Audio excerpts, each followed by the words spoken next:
net open met gebed. Ons getroue Vader wat in die hemel is, baie dankie Here vir die voorreg wat ons het om vanaand weer ons knieë voor U te mag buig. Ons wil U vra Here dat U elkeen van ons sal seën, terwyl ons U woord open en sal vashou in die holte van die hand. Ons bid dit alles om U naams wil alleen. Amen. Goeienaand aan almal van julle. En vanaand wil ek graag gesels oor hoe bid ek. Nou, my tema vanaand begin met 'n jong verslaggeefster wat in Israel gewerk het en sy het gehoor van die man wat nou al vir 50 jaar 2 keer op 'n dag na die klaagmuur toe gaan om te gaan bid.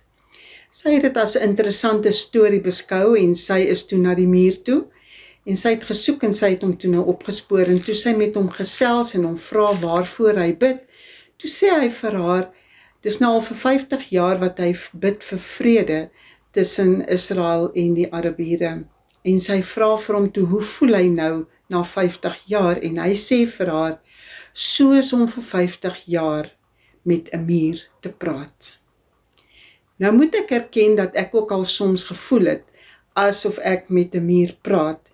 En ek is seker dat baie van julle ook al so gevoel het. En ander mag dalk gevoel het, dat hulle moet kap en grou en om deur te kom by God. En ten spyte van alle mense pogings, jy nie daar kan uitkom nie. Nou Ollie Halsby, 'n Noorweegse teoloog, het gesê dat gebed baie keer soos mynbou is. Daar's 2 fasette. Die een is wanneer jy die rots kap en breek om by die punt uit te kom waar jy die dinamiet kan laai. En dit is die een deel van 'n gebed, dit is wanneer 'n gebed so is soos wanneer jy kap deur 'n rots.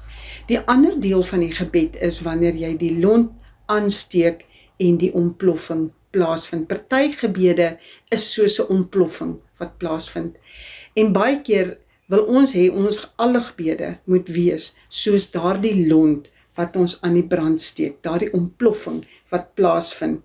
Jy wil net die vuurhoutjie trek en alles gebeur. Nou Dawid was baie keer in sy lewe op 'n plek waar hy gevoel het dat hy voortdurend 'n tonnel grawe.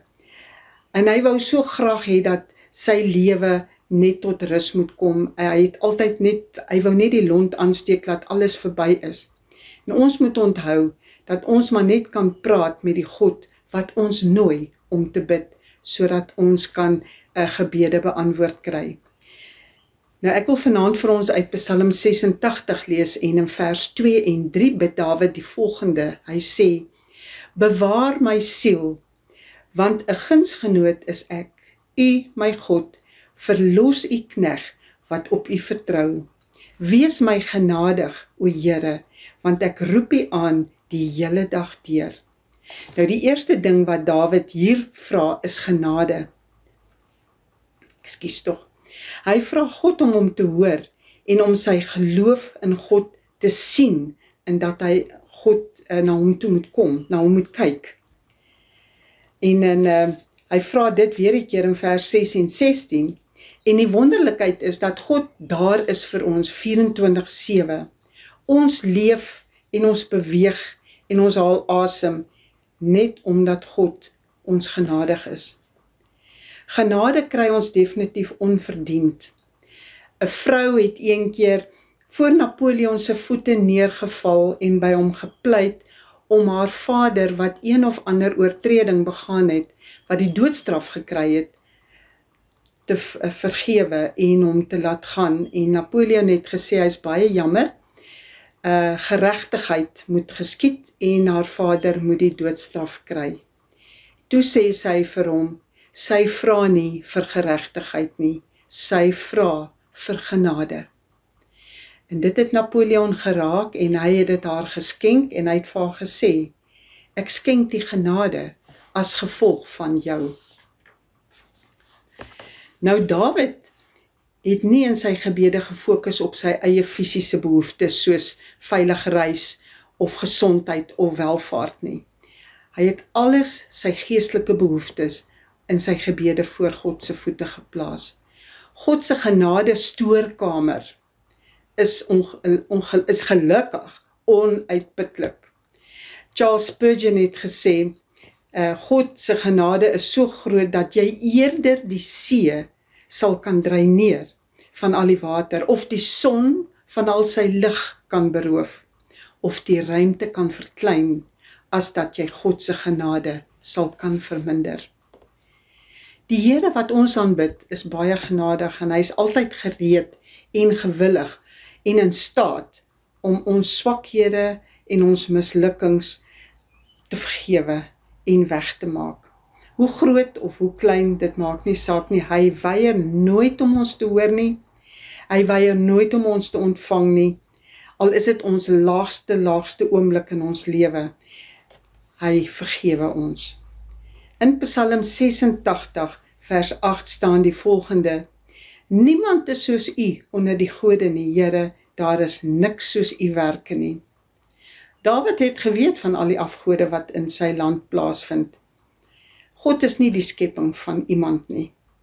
En hy volg nie 'n ander persoon se pad nie. Hy is die skepper van alle dinge. En in vers 9 staan die volgende: Al die nasies wat u gemaak het, sal kom en hulle voor u neerbuig. Hulle sal u naam eer, want u is groot en doen wonders. U alleen is God. Bid ons soos Dawid? Glo ons dat God oneindig is? 'n oneindige God raak die hele wêreld aan. Dit is nie net vir vandag nie, maar ook vir môre. Hy word nie verhinder deur tyd of deur ruimte of vaardigheid nie. Hy sien alles, hy weet alles en hy is oral. Soms bid ons asof ons God nooi om na ons wêreld toe te kom en te kom ingryp hier om die dinge vir ons beter te maak. En ons vergeet dat hy reeds hier by ons is, in ons harte. Sy krag is al reeds besig om in ons lewens te werk, met genade en met mag. 'n Japaneese krygsman, Hideyoshi, het een keer in die jaar, so in die 1500s, in Japan, so in die einde van die 1500s, in Japan 'n heiligdom opgerig. En dit het 50.000 werkers 5 jaar geneem om daardie heiligdom op te rig. En toe het hy 'n kolossale Boeddha beeld in die heiligdom gesit. En dit het 5 jaar geneem om dit klaar te maak en nou is die werk klaar en die werk was net klaar. 1596 toe daar 'n geweldige aardbewing plaasvind en die hele gebou ineenstort. Die dak het op die beeld geval. En die Hideyoshi was so kwaad.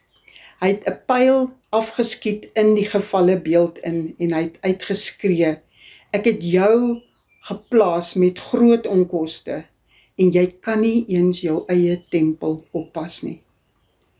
Ons het 'n verewige God en hy woon in 'n ewige tempel wat onvernietigbaar is. Hy is 'n ewige God. In Psalm 86 vers 11 staan daar: Leer my, Here, u weg. Ek sal u waarheid in u waarheid wandel, verenig my hart tot die vrees van u naam. Hier vra Dawid dat die Here hom moet leer, sodat hy kan verander, sodat hy kan leer om vertroue en eerbied vir God te kan hê. Dit verg getrouheid van Dawid, maar gelukkig volg hy God se voorbeeld van onmeetbare geloof. En julle weet, as 'n mens kyk na Dawid se lewe, daar het so baie in sy lewe verkeerd geloop, dat ek hom soms so bitter jammer kry, en dan is ek so dankbaar dat ons lewens is soos dit is, en dis nie altyd maklik nie, want Dawid het meer van sy lewe gevlug as nie. Bid ons sonder ophou? Erken ons sondes en bely ons dit? Bid ons dat God se wil in ons lewens geskied, eerder as ons eie wil? Ervaar ons God se getrouheid in ons lewens, of net is dit 'n refleksie van ons geloof? God is nooit ontrou aan ons nie, en as ons sou dink dat hy ontrou is, dan bluf ons. of dat ons nooit ontrou is nie, dan bluf ons onsself. Hy praat met 'n tong wat nooit glip nie. Hy skryf met 'n pen wat nooit klad nie. Sy hand het nog nooit gefaal nie. Hy is meer betroubaar as die son se opkom in die ooste en die son se sak in die weste. God is getrou om te hoor, te handel en te beweeg ter wille van ons. Wat meer kon Dawid sê? In Psalm 86 vers 15 skryf hy, maar U Here is barmhartig en genadig, lankmoedig en groot van goedertierenheid en trou. Wanneer ons hart verhard, is ons hardkoppig en God bly sag in sy dissipline en in sy liefde teenoor ons. Maar het ons onsself al gesien in ons verharde hart en ons hardkoppige kopheid? Hy het meegevoel met ons in ons gevegte en ons versoekings. Hy voel ons pyn, al struikel ons en al val ons. Sy liefde is eindeloos, net soos sy geduld. Riviere mag sonder water raak. Gewere mag sonder koels raak. Motors mag sonder brandstof gaan staan. Banke mag sonder geld raak.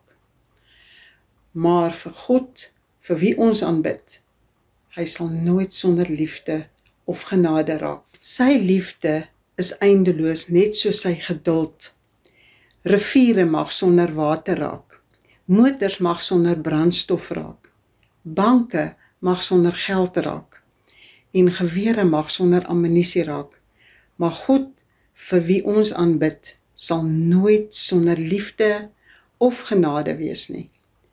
As ons sal onthou wie die God is vir wie ons aanbid, sal dit help om te bid na aanleiding van hoe sy karakter is, en hy sal hoor, en hy sal antwoord. Laat ons net afsluit met gebed. Ons getroue hemelse Vader, hoe sê 'n mens dankie vir hierdie wonderlike psalm wat daar geskryf is vir ons om ons te leer. Hoe sê ons dankie vir dit wat U vir ons leer? Liewe Vader, en hoe sê ons dankie vir alles wat U vir ons doen? Die genade wat U vir ons het, die liefde, die opofferinge wat U vir ons gemaak het. Liewe Vader, elkeen van ons het nodig om U te prys en te loof en dankbaar te lewe en U te aanbid. Liewe Vader, en tog is ons elke dag afvallig en ons bely nie ons sondes nie. Ons vergeet wat ons verkeerd doen en ons gaan net aan met ons lewe asof U nie daar is nie. En elkeen van ons weet, Here, dat die dag, as dit nood raak, dan weet ons waar U is.